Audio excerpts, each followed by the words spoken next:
নাতিন হুস্কর হতাদর করিস না পাগলামি। মানুষের জীবনটা যেমন খসুয়া তার ভানি। নাতিন হুস্কর গাঙ্গে নতুন জোয়ার আইলে ঢেউয়ের হানাহানি। কিন্তু জুয়ার বাটা ফললে তো আর হয় না নাও দৌড়ানি। একটা গান আমার নতুন আর একটা ছেলে গাইছে, ইয়াং এই যুগের প্রতিভাবান শিল্পী নয়নে গাইছে। এই গানটাও দিন রাত বুঝি না কোনটা, এখন দিন রাত বুঝি না কোনটা, আমার কিতা যেন হই গেছে, মায়া করি পান খাওয়াই লাইছে। আসসালামু আলাইকুম প্রিয় দর্শক এবং শ্রোতা, সবাইকে স্বাগত জানাচ্ছি জিবি টেলিভিশনের নিয়মিত আয়োজন সাফল্যের আলোতে। আমি আপনাদের সাথে আছি আব্দুল্লাহ আল মাসুদ। প্রিয় দর্শক, আমাদের এই আয়োজনের মাধ্যমে আমরা সমাজের বিভিন্ন ক্ষেত্রে সফল ব্যক্তিদের জীবন কাহিনী, অভিজ্ঞতা এবং সাফল্যের গল্প তুলে ধরি। আজ আমাদের অতিথি হিসাবে এমন একজন প্রখ্যাত বাউল শিল্পী উপস্থিত হয়েছেন, জনাব আব্দুল খালিক। তো সরাসরি চলে যাই ওনার কাছে। খালিক ভাই, আপনি কেমন আছেন? আলহামদুলিল্লাহ। তো খালিক ভাই, আপনার কাছে প্রশ্নতেই চলে যাই কথা না বাড়িয়ে। প্রথমেই আমি জানতে চাইবো যে আপনি গানের জগতে, বাউল গানের জগতে আসলেন কিভাবে, বা যাত্রা কিভাবে হয়েছিল আপনার? প্রথমে আমি ধন্যবাদ জানাইমু জিবি টেলিভিশনকে স্থানীয় স্বার্থে ন্যায়ের প্রতীক হিসাবে দীর্ঘদিন তাকিয়া এত সুন্দর সুন্দর প্রোগ্রাম করার লাগে। দ্বিতীয়ত, আমাদের এই অনুষ্ঠান যারা যে প্রান্ত থেকে, যে দেশ থেকে দেখতেছেন, বাংলাদেশ এবং বিভিন্ন দেশ থেকে দেখতেছেন, সকলের প্রতি আসসালামু আলাইকুম ওয়া রাহমাতুল্লাহি ওয়া বারাকাতুহু। আমার গানের জীবন শুরু ছোটবেলা থেকে। আমি শিশু থেকে শিশু শিল্পী হিসাবে আগে বাউল গান হইতো, যেমন মনে করো হাওর বাদ, বড় বড় আসর বইতো, মাল জোড়া গান পাওয়া হইতো এগুলারে, যেমন ফুতি ফোড়া হইতো, বাউল গানের আসর বইতো, গাদের গানের আসর বইতো। এইসব জায়গায় যাইতাম দেখার লাগে। দেখতে দেখতে নিজেরও উৎসাহ হয়ে গেল। আমার উস্তাদজি, উনি মারা গেছেন। আমার উস্তাদজির বাড়ি আছিল ময়মনসিংহ, ইয়াকুব আলী নাম আছিল।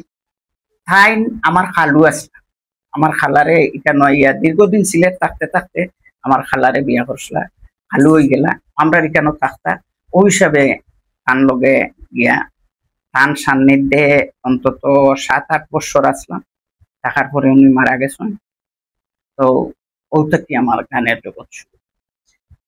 আরেকটি বিষয়, উনার প্রেরণা থেকেই কি আপনি এই গানের জগতে এসেছিলেন?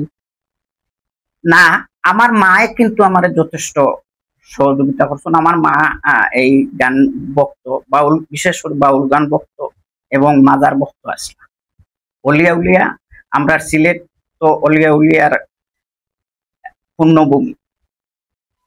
শাহজালাল শাহ ফরান রহমতুল্লাহ তথা 360 উলিয়া আইসন ও তাকিয়া মাজার দায়িত্বা। আমরা কেন অনেক অলিয়া উলিয়া আসুন, আমরা অনেকাই এন্তানোর সান্নিধ্যে যাইতা। আমিও এখানো থাকতাম সন্তানোর সান্নিধ্য থাকিয়া।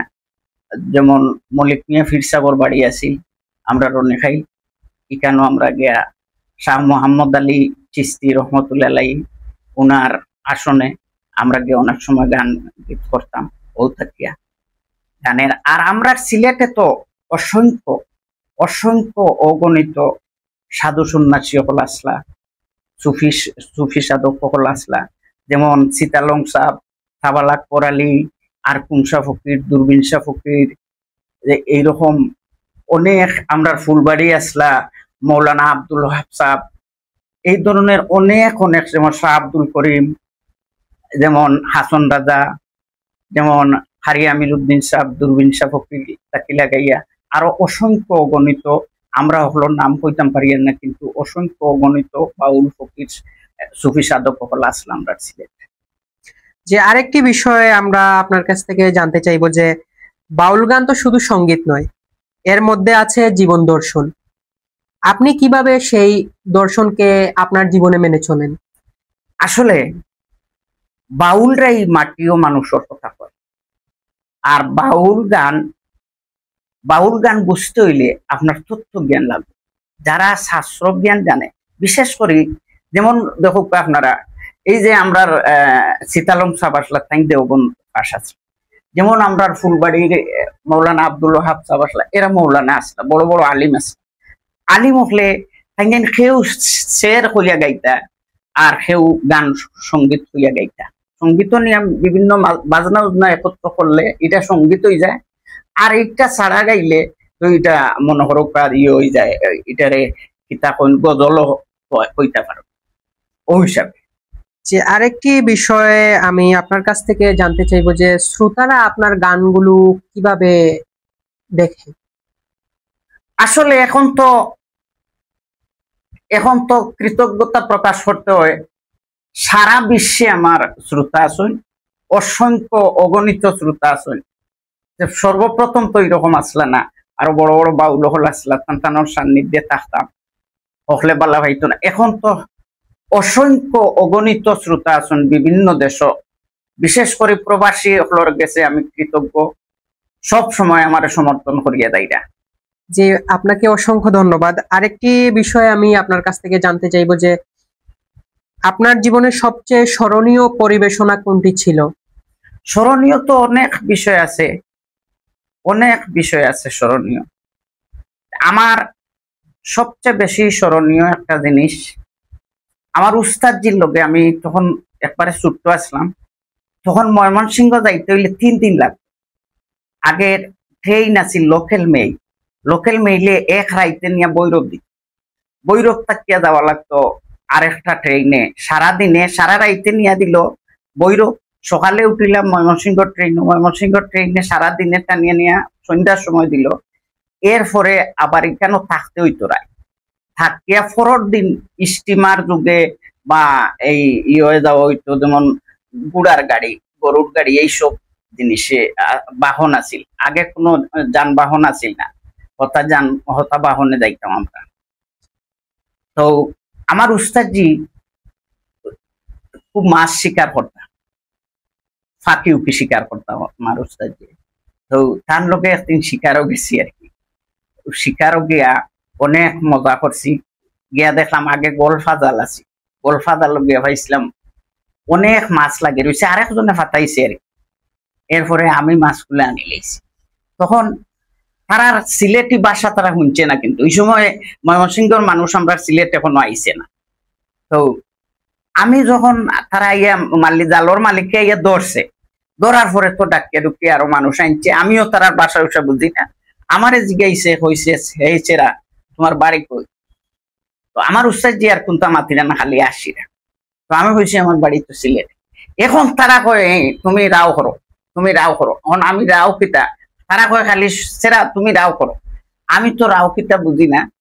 তো আমার উস্তাদ যে কইলা তোমার কথা শুনতে তারা খুব ভালো বালাফা। এরপরে একটা মাছও নিছে না, তারা সব মাছ দিছে। আর 1 ঘন্টা আমারে খুব বেশি বেশি মাথাইছে আর কি। এখন খুব কিন্তু সিলেট ময়মনসিংহর অনেক মানুষ সিলেট আছে, বিভিন্ন নেত্রকোনা, জামালপুর, কিশোরগঞ্জের অনেক মানুষ আছে, তারা আমরা সিলেটি ভাষায় মাথে, তারাই আপনি ময়মনসিংহ করে কইতেও পারতা না, এমন সুন্দর ভাষায় দিছে তারা। আমাদের থেকে কিন্তু ওরা ভালো সিলেটি বুঝে বা বলতে পারে। অবশ্যই। তো খালিক ভাই, আমি আপনার কাছে আরেকটি জিনিস জানতে চাইবো যে আপনি তো গান লিখেন, এখন পর্যন্ত আপনি কতটি গান লিখেছেন?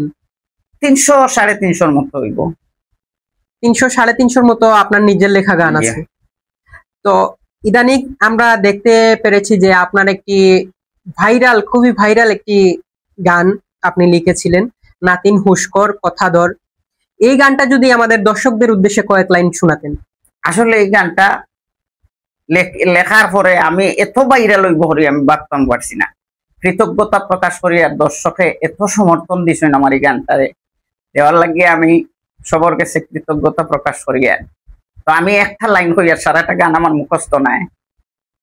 ও নাতিন হুস্কর কথাধর করিস না পাগলামি, মানুষের জীবনটা যেমন খসুয়া তার ভানি, নাতিন হুস্কর। আসলে গানটারে কেউ ডঙ্গর উপরে নিরাগি, কিন্তু কথাগুলো আপনারা চিন্তা করে দেও। গানটা লেখছি আমি, মানুষের জীবনটা একটা কচু পাতার পানির মতো, যে কোনো সময় আমার জীবন লীলা সাঙ্গ হয়ে দিতে পারে। আজকে আমি আইসি জিবি টেলিভিশন ও সাক্ষাৎকার দিয়ার, হয়তো বাড়িতে আমি লাশ দেখতাম পারি। এই বিষয়বস্তুগুলা আমি বুঝাইতাম চাইছি। যেমন গাঙ্গে নতুন জোয়ার আইলে ঢেউয়ের হানাহানি, গাঙ্গে যদি জোয়ার থাকে ঢেউয়ের হানাহানি নৌকা চলে, কিন্তু জোয়ার বাটা ফললে তো আর হয় না নাও দৌড়ানি, আপনি শুকনা গাঙ্গ নৌকা চালাইতে পারবেন। এই বিষয়বস্তুগুলারে তুলিয়া ধরছি মানুষে বুঝার লাগে।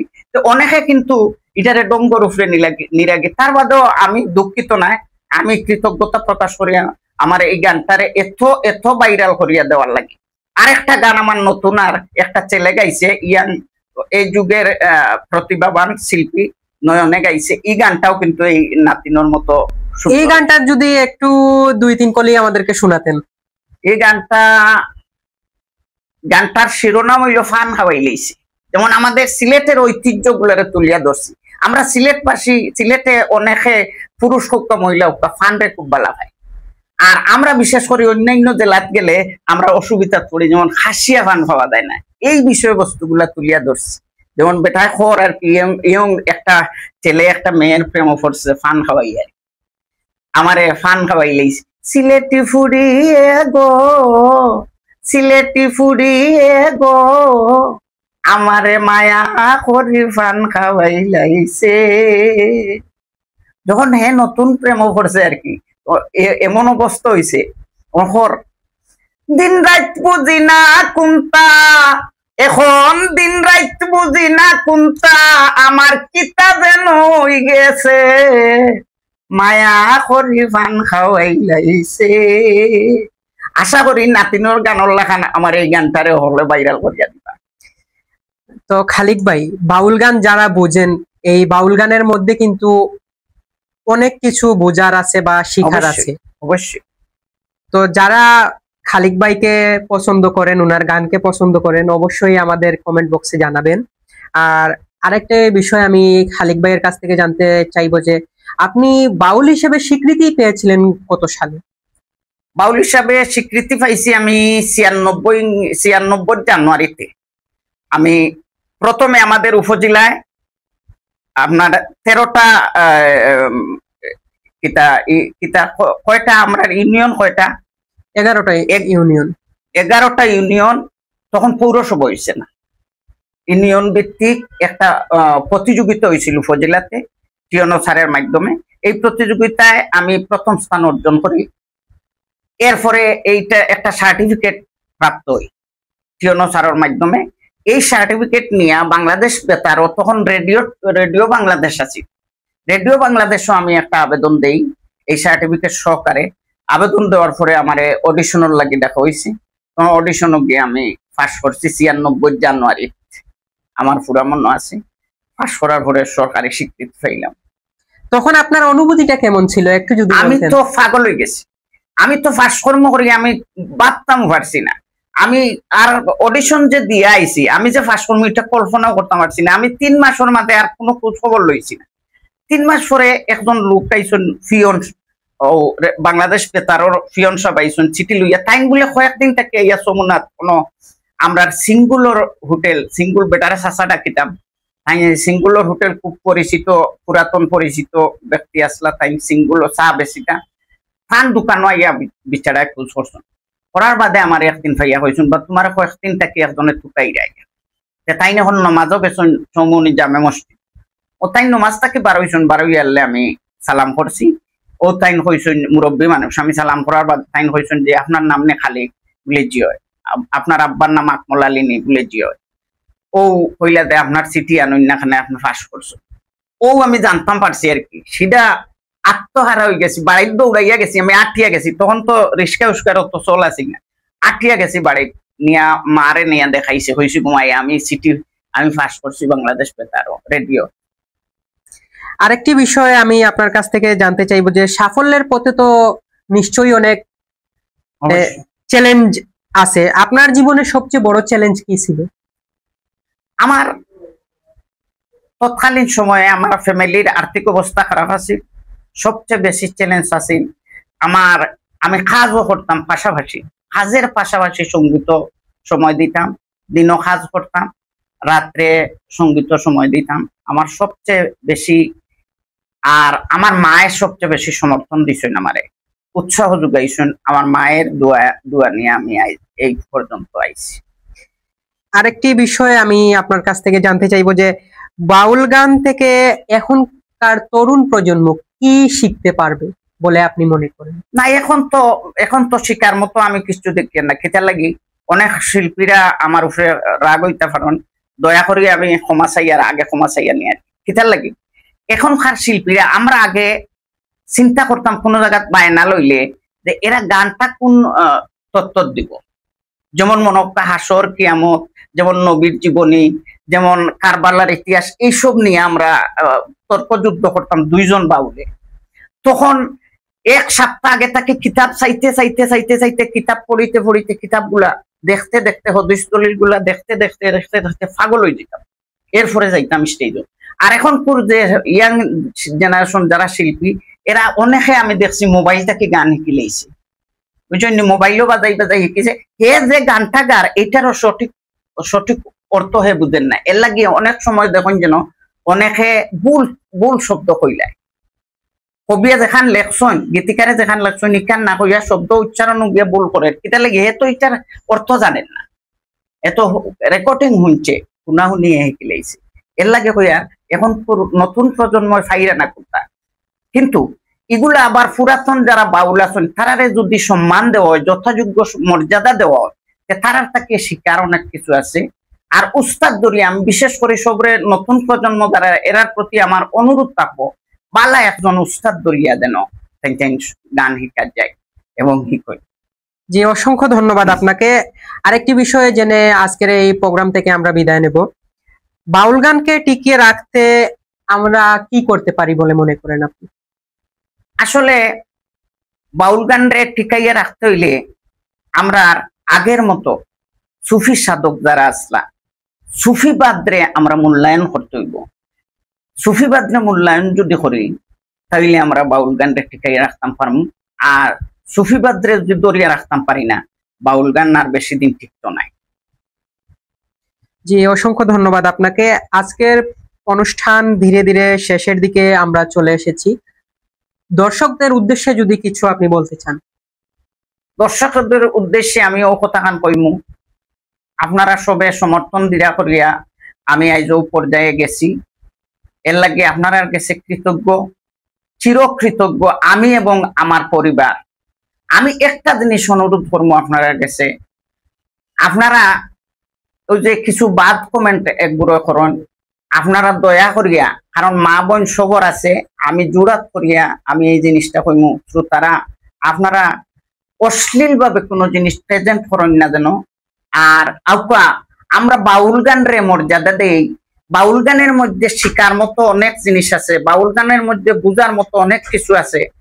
বাউল গানের মধ্যে কোরআনের কথা, হদিসের কথা, মাটি ও মানুষের কথা, দেশ প্রেম, এইগুলো আমরা তুলিয়া ধরি জনগণের মাঝে।